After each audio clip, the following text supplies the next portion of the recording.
Nice one, guys. So basically I got some bay leaf right here. Few bay leaf, I just washed them off.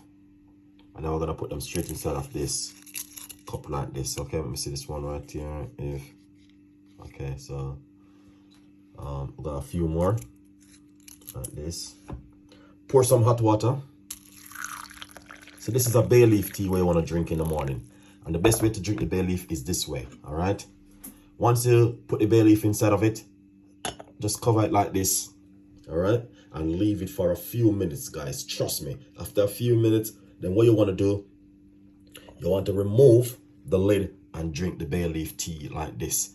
Drink the bay leaf tea on an empty stomach in the morning or just before you go to bed at night. It's a very relaxing tea and it's also very calm. Very good for, you know what I mean, coughing and a lot more stuff. So guys, stay tuned in for more tips on my YouTube channel, Chef Ricardo Cooking.